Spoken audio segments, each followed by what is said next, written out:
Thank you very much. Welcome to the Italian Cultural Institute.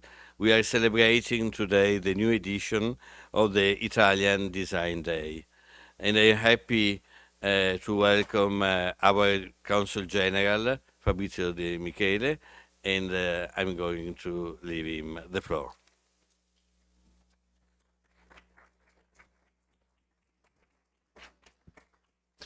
Grazie Fabio. Thank you, Professor Finotti, and good evening all. It's with great pleasure that I intervene on the seventh edition of the Italian Design Day.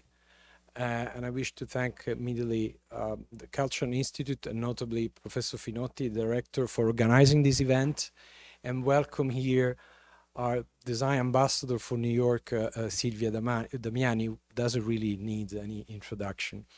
As you may know, the Italian Design Day is an initiative of the Ministry of Foreign Affairs and International Cooperation aimed at promoting, making better known the principle and values of the Italian design, which are a key component of Made in Italy.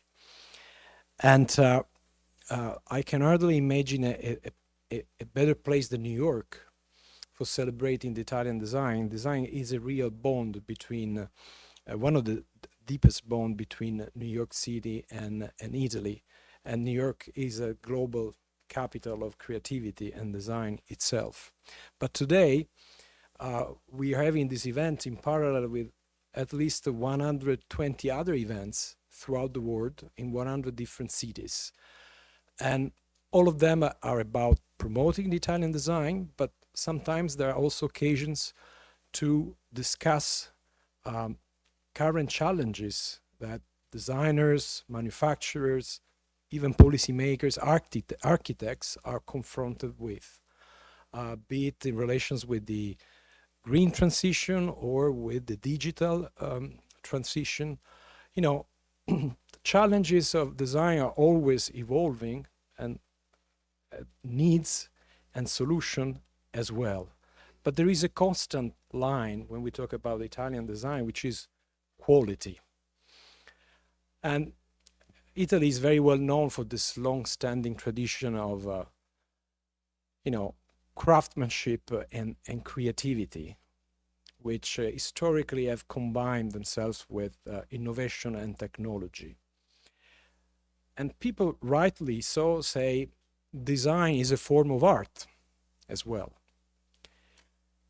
And indeed, there is something really artistic in the process of giving rise to an idea and translating this idea into an object or a technology or a material. But there's a key difference between art and design. The design is aimed or is intended for human being, is intended for use and utilization, including for the quality of life of the human being. That's where quality becomes so relevant. And that's why Italian design is a leader in the world, because our deep bond, not only with our culture and our territories, but with the concept, the very concept of quality. Now, throughout this 100 cities, the Ministry of Foreign Affairs, which means also cultural institutes, trade agencies, work in cooperation with what we define ambassador of the Italian design abroad.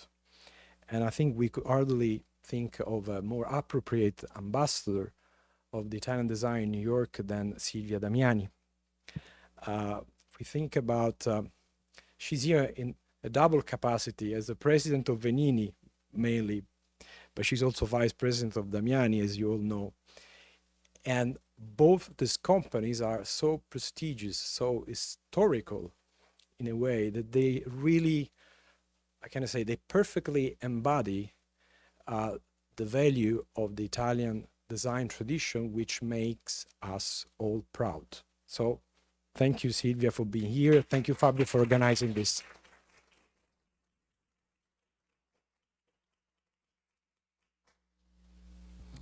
It's true. Design, in a way, is art in everyday life. the art that we find on the table around the house. And in this year, that theme is very beautiful. The quality that illuminates. The council spoke about quality. This is a particular quality, the quality that illuminates the energy of design for people and the environment. So we thought that Silvia Damiani, as president of Venini, was the perfect testimonial of a quality that illuminates, because the glass of Venini transforms something opaque like the sand in light and color. And I think that another aim, another great theme of this day is the link between the design and the business. So, in business. So, I would like, before introducing Silvia, to ask Mario Calvo Polatero to say a few words about this relation between art, design, and business. Mario Calvo Polatero is a very famous journalist, but he is also the president of Palazzo Strozzi Foundation, and everybody knows the great exhibition. The latest are the exhibition of Kuhn and then of Donatello. And he is also the president of J, the Gruppo Esponenti Italiani. So the link between business and art is really embodied by him. And I leave him the floor. Thank you, Fabio. Thank you very much. Thank you for that introduction. Thank you, Consul General. Thank you, Mr. Miani, for being here. Well, indeed, design is art and culture, and we see here wonderful paintings. But design really embodies everything from jewelry, which Damiani does, to glass, to furniture, to everything. It's a whole industry, and Italy is actually #1 at the first place in Europe for that industry. I'd like to give you some figures just to give you an idea of how healthy the sector is in Italy. Between 2011 and 18, so these are old numbers. Then we had COVID, but I know that the number has increased. 6,000 companies have been added to the industry. Very often these are small companies, maybe 2 people, 3 people, with a highly qualitative artisan quality. And the total of industries now is at 33,867 companies. So it's really a big number across the country. And the key factor for that industry is export. I think that the second most important export item in the United States is jewelry, if I'm not mistaken. The first one, I think, is machine tool. So it's really contributing a great deal to the economy of the country. We have 64,000 people that are working in this industry, and the increase of jobs in that particular industry is about 4 times the average of the country. It's about 4.3% a year, vis-a-vis about 0.5, 0.7% a year. Of course, design is everything, is furniture, as we said, is fashion, is industrial design. Because, being creative about design means also developing incredible new products that will improve productivity, and therefore Italy is really at the forefront, not just from the artistic viewpoint. That's why I insist on this point, but from the industrial and the production and the productivity and the innovation viewpoint. I am here also in another, I'm wearing another hat somehow. My day job, yes, you very kindly mentioned Jay and Palazzo Strozzi. I serve on those two institutions voluntarily, of course. So I have no compensation, but I need to have a day job, and my day job is with a company that is also involved. It's a private equity company called Invest Industrial that had decided to move into a new frontier and to take a challenge in the design industry, which I think is very, very important. And if it works, and we hope it will work, it will be really a watershed for Italy. The idea is to create, and this idea has been already transformed into practice, to create a holding with several companies. We've created International Design Holding, which has some of the most important design companies in Italy. I mean, I can mention them, but I will mention them. We have B&B Italia, we have Maxalto, we have Floss, we have Lauren Paulson. We have a total of about 11 companies that are at the top of their role in the industry. And what is the objective? The objective is to avoid that these companies will end up in the hands of foreign companies or holding. I mentioned specifically LVMH and Kering, LVMH of Mr. Arnault, Kering of Mr. Pinault. They have been very, very clever. They have taken on all the fashion brands in Italy. I mean, Gucci and many, many others. I could continue, Fendi, etc., etc.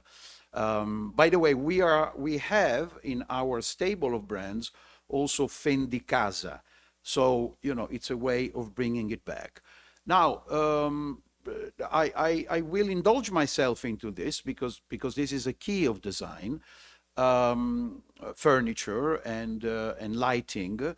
And what International Design Holding is doing, not only putting together these companies that will form a direct competitive stand against LVMH and Kering in the design industry.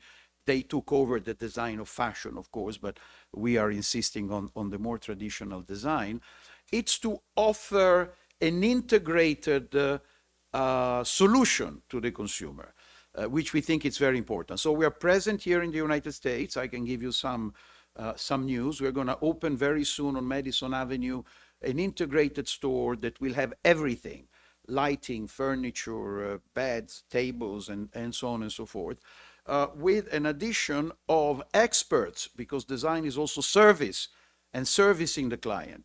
So we will have architects, we'll have design experts that will serve not just the individual consumer, but will serve also a platform of big clients, hotels, developers that need to furnish some 30, 40 floors of work.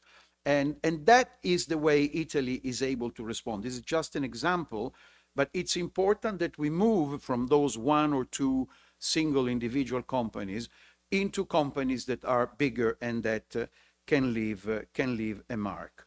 And this brings me to Silvia Damiani and to Venini, which is a dream. I mean, just look at those.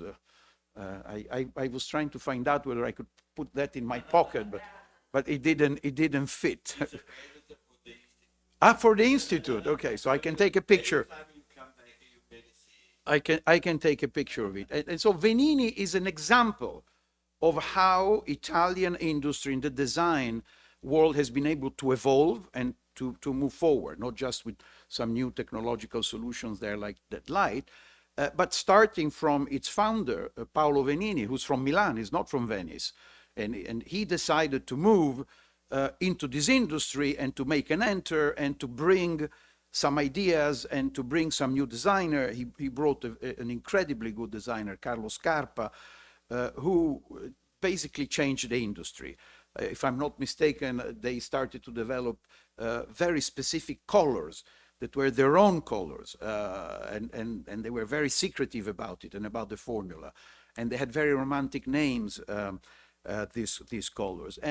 But this is how design with Venini has evolved, moving from the traditional lamp with branches that you would see in all traditional, homes in Italy, into some kind of modular solution, which brought an incredible innovation into the sector. And and this is the Italy of an incredible creative burst. I mean, it's the Italy of Gio Ponti, of other important designers, where the combination of aesthetic and very high level craftsmanship, we have incredible artisanship, has been able to produce something which is unique. And this is the uniqueness of Italy. Other companies were very active back then in the 20s, like Richard Ginori, and so on and so forth. But Venini really made a bit of a revolution, so it's going to be incredibly interesting to hear their story, what they do, their future, and to have you, Madame Dambiani, as our representative for Design Day. Thank you so much. Thank you, Consul General. Thank you.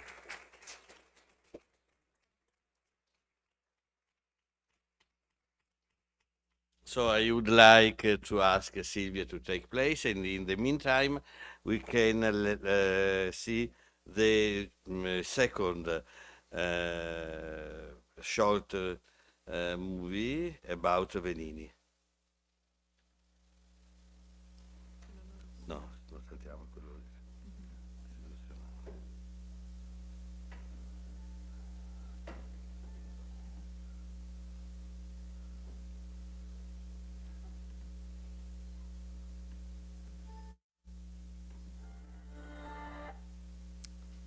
Beh, va bene così.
wonderful works of art and wonderful images. And thank you very much for being here. Silvia, you are the vice president of the Damiani Group and the president of Venini, where you are also the art director. In a way, you open the path to whatever the Venini is doing in the present and in the future. We have seen these beautiful images of the lagoon, and Venice decided to move the production of the glass from the center to a small island, Murano, because they were afraid of the fire. So now the production is confined in Murano. But in Murano there were so many brands in the last century that my first question is why Venini had such a success? And many brands disappeared or had many difficulties in surviving to the evolution of aesthetics, and Venini is still here. Well, first of all, I am very proud and very honored to be here and invited by Professor Finotti and the Institute of Culture of New York. I am very thankful to be here as a representative of the Italian design. As you said, I am here as the Vice President of Damiani, but in particular today we will concentrate talking about Venini. Venini has a very interesting history because Paolo Venini, which was the founder in 1921, more than 100 years ago, had a dream. He was a lawyer, but he fell in love with the hand-blown glass and decided to open a company and really to start to produce a beautiful object in the island of Murano. And I think what makes Venini unique is still his vision, which my family, my two brothers and myself, we want to continue. He always wanted to be an innovator. He believed in mastering the technique, in a sense that you have to master the technique and know exactly how to create what is your creation. In this sense, you have to master the powder, which is actually a special sand that you have to choose, and the way you also master chemistry, because everything starts with that, with also formulas that with the right oxide, then you can create certain colors. And so in a way, he wanted to be innovative from the beginning in the formula of the colors, and still today Venini has a record. We can produce at the same time, the same day of production, more than 7 colors in the different kilns. And altogether, we can manage our production in 125 colors plus 1, because every year we invent a new color. So, and today, I mean, if you want, today I can also unveil the new color of 2023, which will be actually launched during the Salone del Mobile in April.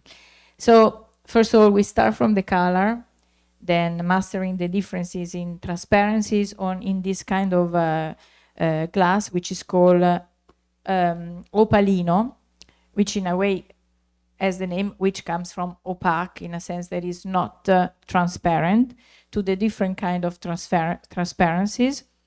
And then he was an innovator, and he wanted to work with designers, architects, artists. He wanted to really create a product of design. At the beginning, the people in Murano thought it was crazy, because in Murano everything has to be very elaborate, and he liked the pure forms, the simpler form. And that's why exactly he wanted a genius, which was, as you mentioned, Carlo Scarpa, as an art director. Another thing that I think why Venini is so special is that since the beginning, Paolo believed in having an art director, which is not common in companies which are of this dimension and which are small companies which create dreams, but they are artisans.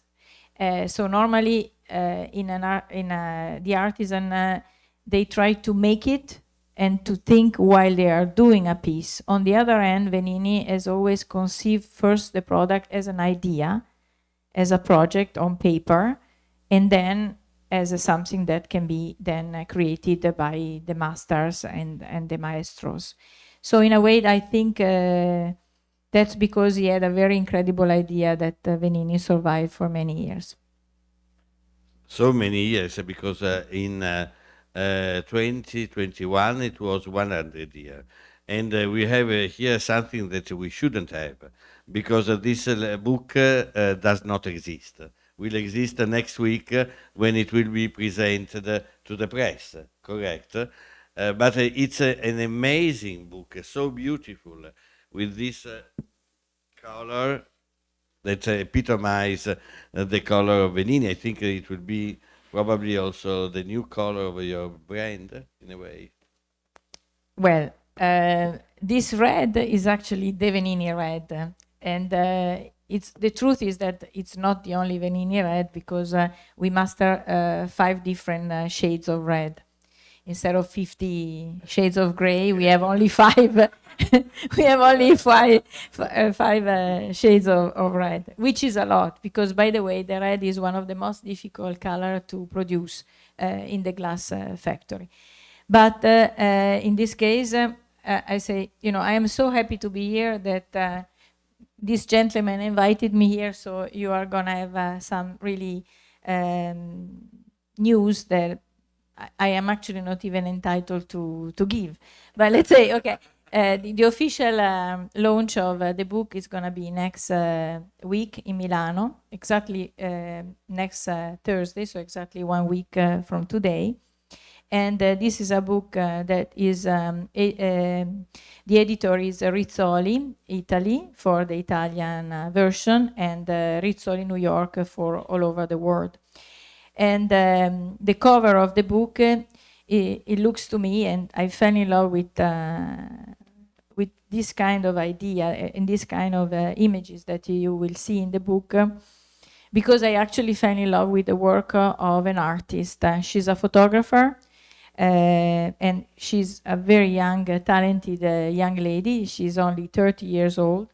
And the way she was able also to... this is Gioponti, okay. No, there are many, many pieces inside, but I think, what I wanted to do with this book is to give also the possibility of this fantastic, talented artist to give an introduction to what is the sensation of a person coming into a factory of glass, because this is something that not everybody can do.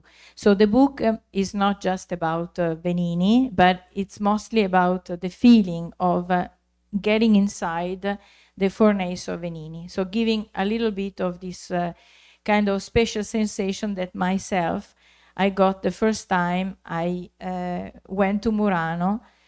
I was already loving Venini because my parents used to be collectors, and my brothers and I, we were actually very careful with everything. Was Venini in the house because we had to be careful not to break it. And I already loved the style, but in the moment I went into Murano, I fell in love. So this book is something that I want to give as an introduction and about who we are. That's it. It's true that when you enter this kilns, this furnaces, it's a magic place because also of the gestures. Maybe you can explain. That is, I think it's the handkerchief in English, il fazzoletto, created in 1948. This is one of our iconic pieces. It's called fazzoletto in Italian. In English, it means handkerchief, and we actually saw the way it is done, but very briefly in the video. The way the maestro creates it is using a very long metal instrument where the melted glass is attached to, and he moves it. For me, it looks like uno sbandieratore di Siena. If you have been to the Palio in Siena and you see this fantastic gentleman with which they work with the flag moving, it really looks like he's dancing. And the reason why I brought it is that for me is a symbol of Venini, of its simplicity and the way, you know, also a maestro has to work. Glass master needs to know the art, but at the moment when he creates, he has to be really super quick, because the moment that from the melted glass you reach the solid form, you have to do it in a very, very quick way to make it exactly as it has to be. So I think it summarizes our technique. And no, I just said, this is a beautiful color for me, is a must. But I told you that I was going to tell you the new color. The new color is very beautiful too. Is the color magenta. The color magenta is a very special color. It's the color of the year in general in the industry. Also, a lot of Mr. Mario Calvo Platero was mentioning about the furniture world, and the magenta is the color that the design companies of Italy elected as the color of the year. What is special is that it was a color that for a very long time Venini and all the glass factories of Murano was not able to produce, and we were able to do it this year, because what we try to do is always to create colors which are environmental safe, and especially safe for our maestros. So unfortunately, to produce that color, that was possible, because if you see there are items produced in that color, but you have to use arsenic, which is very dangerous for the person that is blowing the glass. So we don't use this kind of color. Certain color we had to stop doing, a certain technique we stopped because of the how dangerous it was. We are actually studying and also doing research in technique to continue the tradition of color, but in a way that we don't have to be harm to the people that work in the factory. So this magenta is now produced. We were able to achieve it. It's very beautiful. You're gonna see it at the Salone. We are proud of it. And it's also very special because to compensate the fact that we cannot use the arsenico, it's a color that it becomes effectively more expensive because we compensate to the quantity of gold that we have to put inside to create this color. So it's also, in a way, I think, something that personally makes me very happy, because the use of gold, because I come from a company that produce jewelry, it sounds to me like a link, something that had to be. And so we are also very happy about it. My next question is 100 years. How did you keep your identity? Because there is also this fact that you are asking a lot of different designers to work with you, a lot of people, different vision, a lot of years, different tastes. I can imagine in a way the answer if I look that vase, which is 1948, and this one, which is very recent. But I leave you the answer. I think the secret is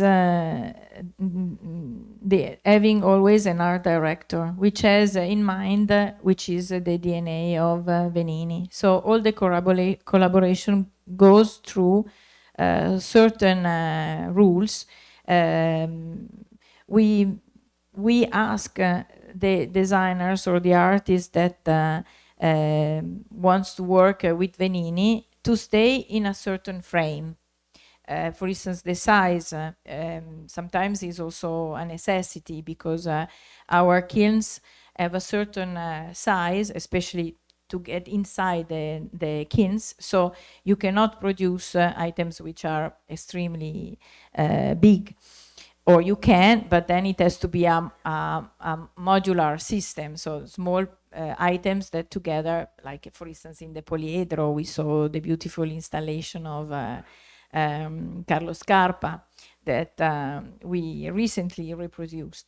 And so I think the clue is having very clear which is what is Venini, and to ask the designer to stay in those frames.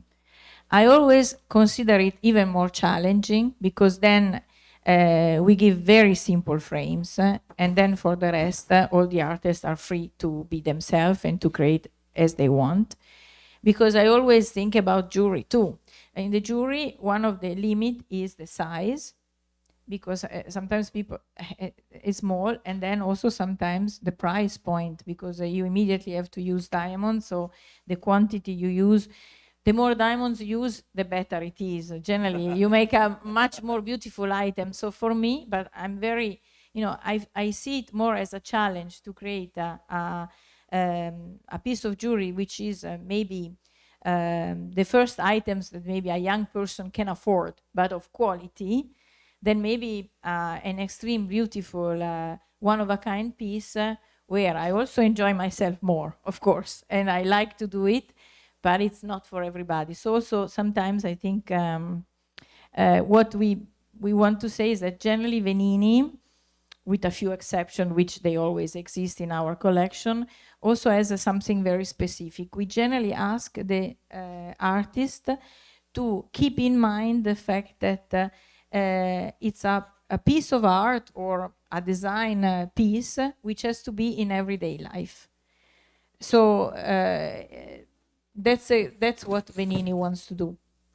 But can you explain a bit the name of this lamp? Because it's not only a lamp, there is some imagination. I wanted to bring up, first of all, unfortunately, I couldn't bring much more, but at least I tried to bring a few pieces just to explain how we are careful in maintaining our tradition and to really continue to produce the glass like it was produced in case of Venini 100 years ago. But really, if you get into not only a furnace of Venini, but in general a furnace in Murano, you will see that the technique didn't really change in the last 1,000 years. So it's unbelievably beautiful. But you have to innovate. You have to continue. You have to find a future for your brand. And for us, one of the objective, one of our goals is also to be more and more present in everything which has to do with glass light. So creating beautiful chandelier or applique or lamps. In this case, this also shows that even a place like Murano with super tradition can be integrated also with the possibility of being, of course, with battery. You charge it and you can dim it just touching it. See? Of course. So in a way, what is important to say is that Venini still produced the glass as it was 100 years ago, but the technique, especially in the lighting, are the modern ones. That's the way it has to be. You continue, life goes on, and what you need is also to use the right lighting, the right technique. Also, let's say, for instance, we have also our architects. We choose architects that are specializing in the way of bringing lights. So a chandelier doesn't have to be beautiful. It has to be beautiful, but give the right lighting, exactly giving the right where you want, in the way you want, and everything. In the some pieces, I think, are connected through an history that goes beyond Venini. I think about the Vaso Veronese, for instance. If you can, in the meantime, I try to find. It's at the beginning. You will see it right away. So the Vaso Veronese, it's a beautiful vase which is very classical. It takes its name because the painter, which was the very first art director of Venini, the painter Zecchin, in 1921, decided to create because he took inspiration from a vase he saw in a painting of the Veronese. So, of course, the inspiration can come from art, can come from nature, from everything. And this is also a very famous piece. And as we were talking, this one, yes. Yeah, I would, as we were talking about light, I also would like to explain about the beautiful chandelier that we saw. That was also, we saw the making of it. The chandelier you saw in the video is the one-to-one reproduction of the same chandelier that Carlo Scarpa designed for the International Exhibition of Turin in 1961. And it's a very big chandelier. It's 5 meters wide and 5 meters tall, made of more than 5,000 modular pieces. It's called polyedro. It's probably one of the most famous lamp, and with this modular item we can create very different shapes. And what for me is important is also to explain how really every architect that work with Venini did its part. There are few of them which are more famous, of course, but even the person which is not so famous probably contributed in a very important way. So I would say there is not number one, number two, it doesn't exist. Everybody really did a lot for our company. I know that we didn't speak about because, of course, we discussed my possible questions. This is not in the number of questions, but this vase, the second one, is so moving after the COVID. If you can just say a few words about the idea. I hope you can see the image clearly, but the vase on the right is a version of the Veronese that we created as a symbol of resilience. Is actually the technique of the famous Japanese technique called kintsugi, which is the technique of repairing something with gold. Kin is gold in Japanese, tsuji is repairing. And we decided to give a tribute to all the people which really challenged that big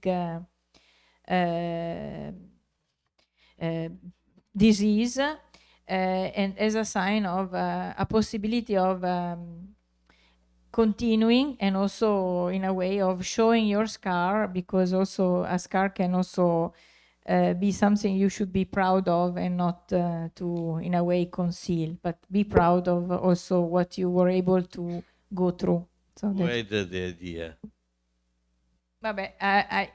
You asked me something, then I feel ashamed. No, it was say it was my idea in a sense that for many actually I am quite old, unfortunately. Since I was 20 years old, I used to travel to Japan with my father. One of the main things that I started to learn from the beginning as a gemologist was also to be the pearl buyer. So since I was 20 years old, I visited Japan really many times and fell in love with the culture of Japan. And I learned about this technique, and which is actually an art, because it's not just a way of repairing, it's really considered in every sense an art. And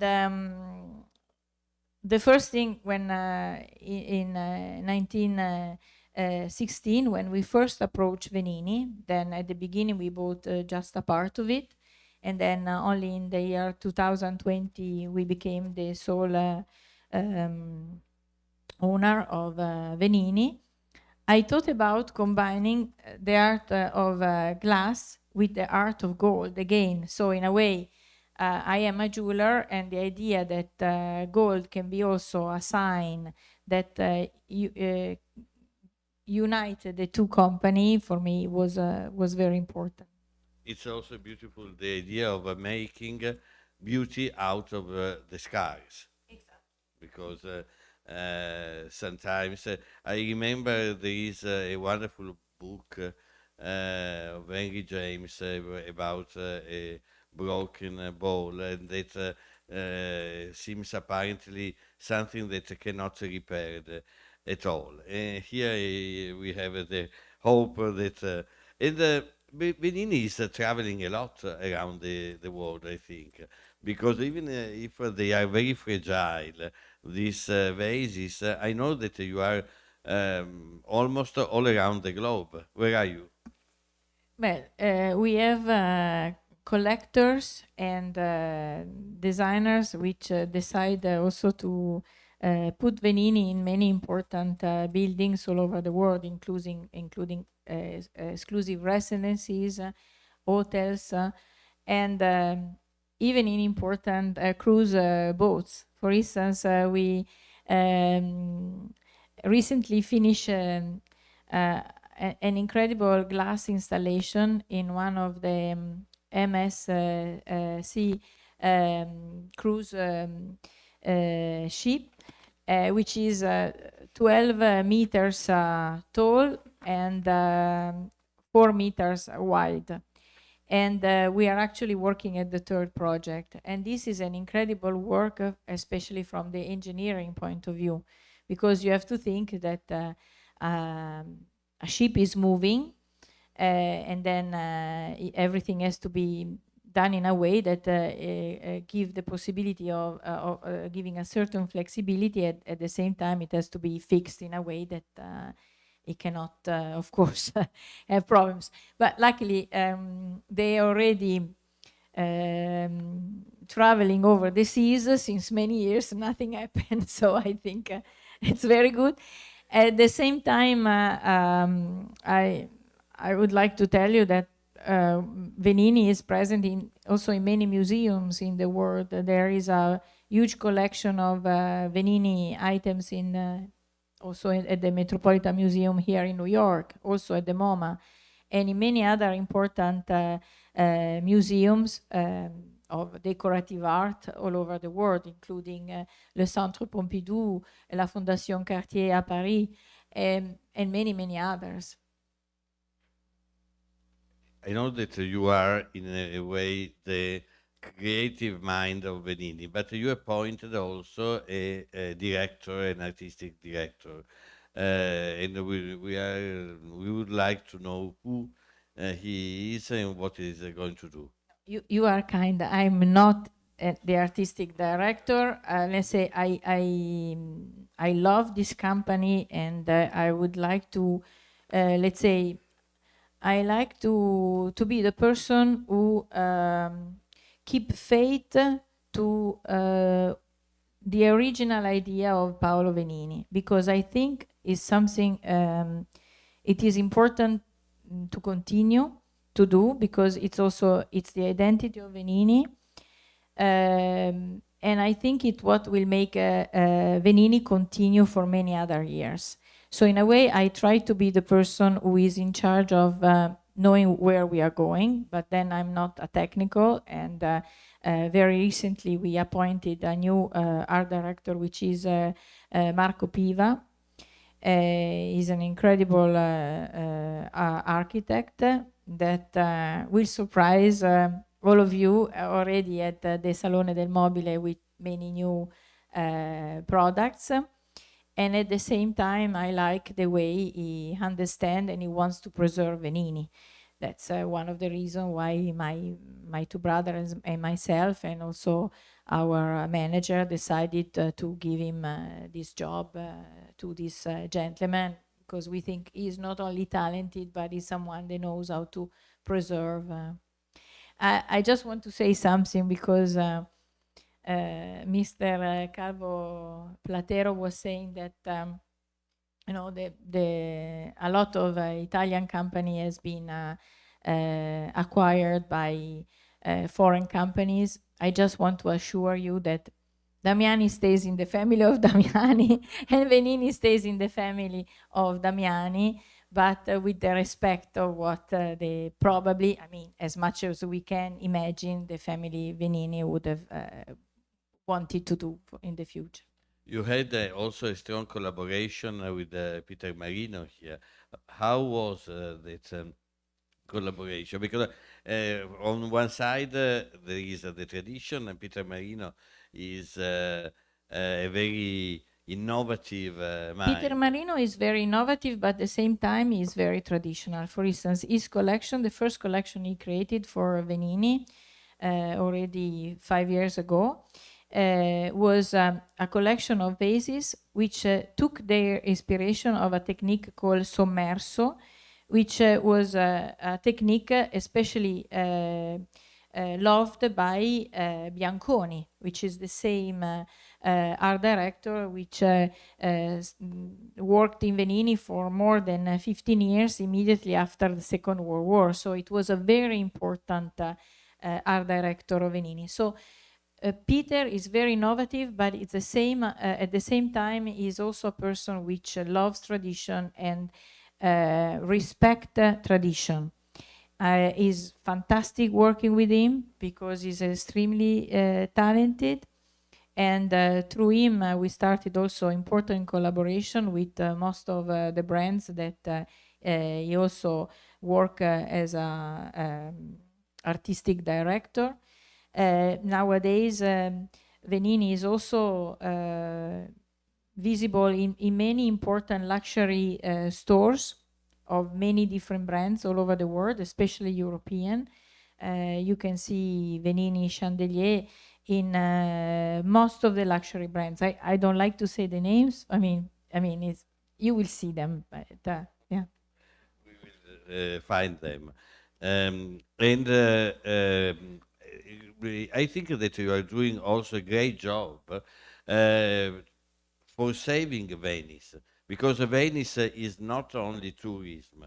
Venice is people. And people to live, in order to live in Venice, must have a work. There is a tradition of craftsmanship, of a community that, thanks to a brand like yours, is able not only to survive, but to be in a way projected towards the future. Do you sense this responsibility? I mean, Venini is such a small company. I don't even see that. But at the same time, I think there will be no other place where Venini could be. So I am happy that in a way we are helping also Venice in that. But in general, I think it's important every time you create something and you create a product of design, if you can help the local area where you produce, it is something you should do as a entrepreneur. That's the same we do in Valenza. It's also important for us to give back to our territory as well. Piemonte is beautiful. It's not as special as Venice, but it's beautiful too, with these beautiful hills, our history. So I think everything that help a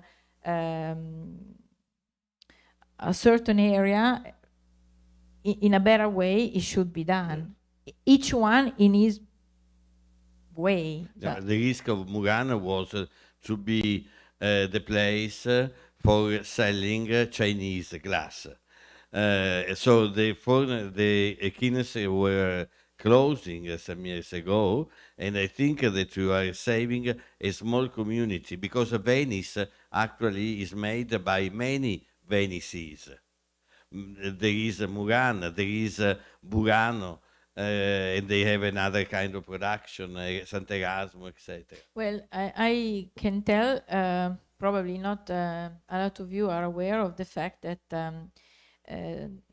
the biggest challenge for the small companies in Murano is because of the energy. There was already the big problem for every kind of activity because of the COVID. And it was especially hard for Murano because these are small companies and everything is hand blown, but it's mount blown. So for security, health, regulation, for many months, the factory have been closed. Later on, the problem of energetic increase of the price of energy increased so much last year. A lot of companies were not able to open because of the cost, which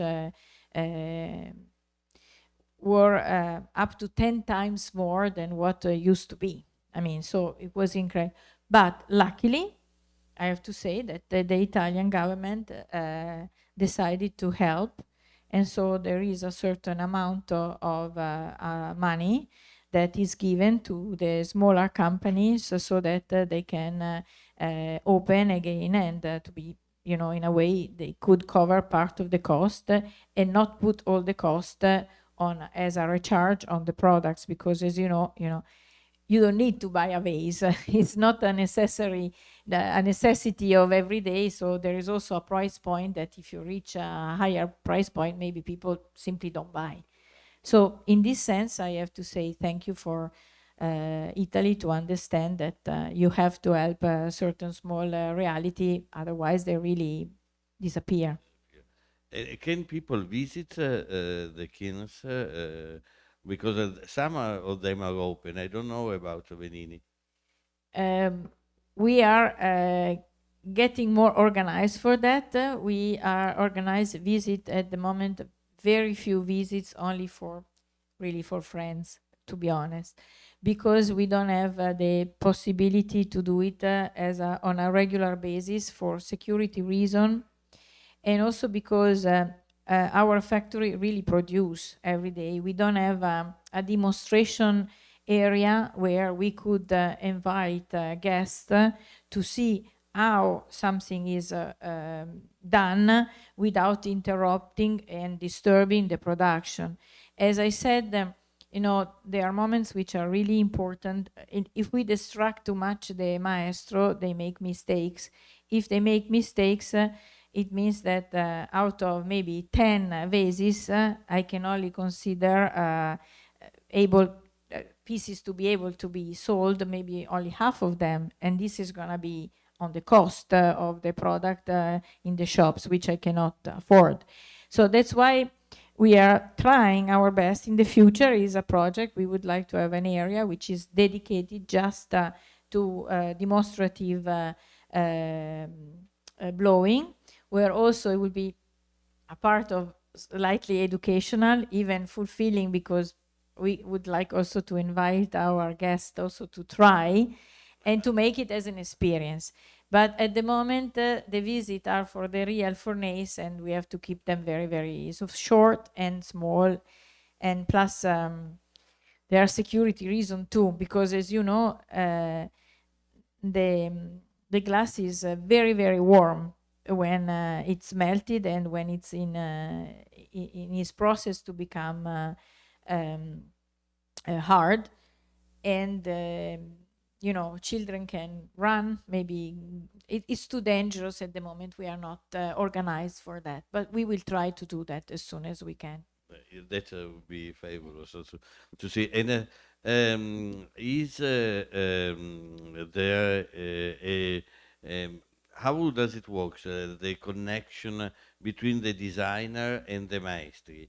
Do you have some fight in some moment, or are they working always in a very friendly way? Because I don't know if all the designers know how glass is made.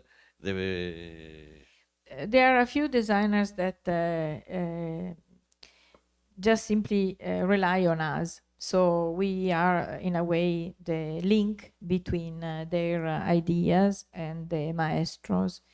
Of course, we explain what we want to do, and we have our director of production that tells us what we can do, what we cannot do, what can be done.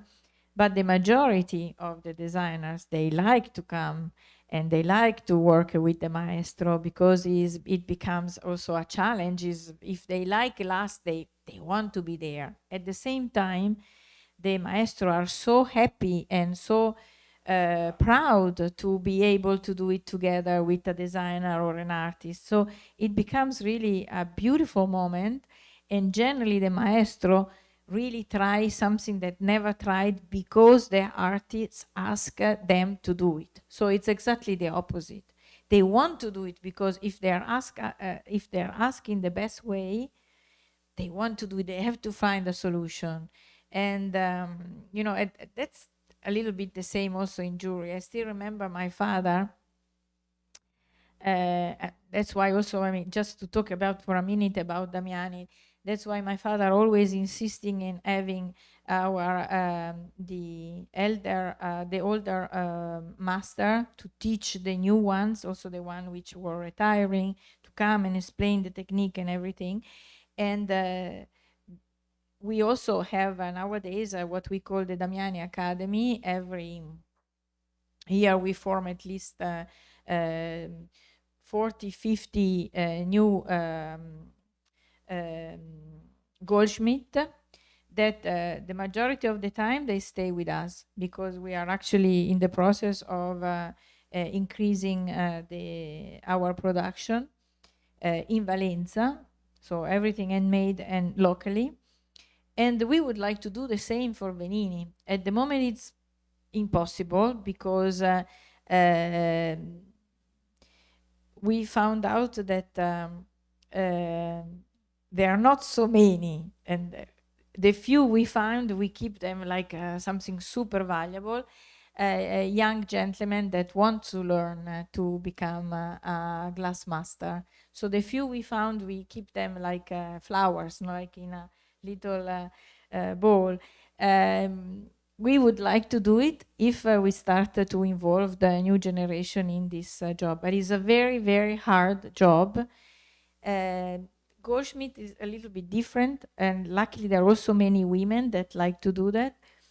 The work of the glass master is much more difficult because also you have really to have a very, very physical strength that you use in doing this job. Not many people are willing to do it, but we would love to do that too, if You possible. have an exhibition in Murano or just in Venice? Do you have a shop in Murano? We have a store. We have a store in the same building of our headquarters on the street, so the people can enter and decide if they want to buy. They buy. And Yes, because my no, question is, where is the Gatto Nero? In Murano or in Burano? I don't remember the restaurant. I think it's in Bura. In I don't Burano, know. because I'm not. if someone goes to Venini, should go to the Gatto Nero too. It's a wonderful trip because they are the island where the civilization of Venice was really born, like Torcello, and it's really a magic trip. In a way, you were able today to evoke that trip. So I think a lot of people will come and will come to Murano, and maybe also to the Salone del Mobile, where you are going to introduce the new products next week, correct? No, No, not next week. In April. in April, Yeah. yes, next It month. starts on the 18th of April. Okay, so the appointment is there. Thank you very much, Thank Silvia. you.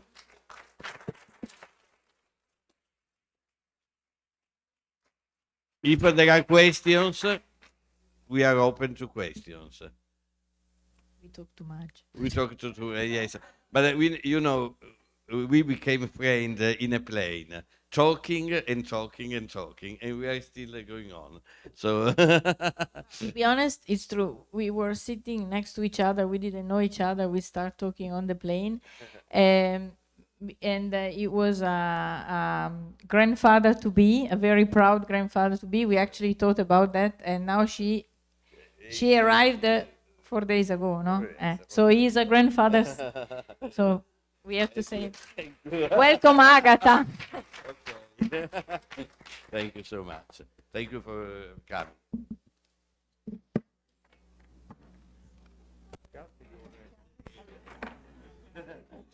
Nice to have her.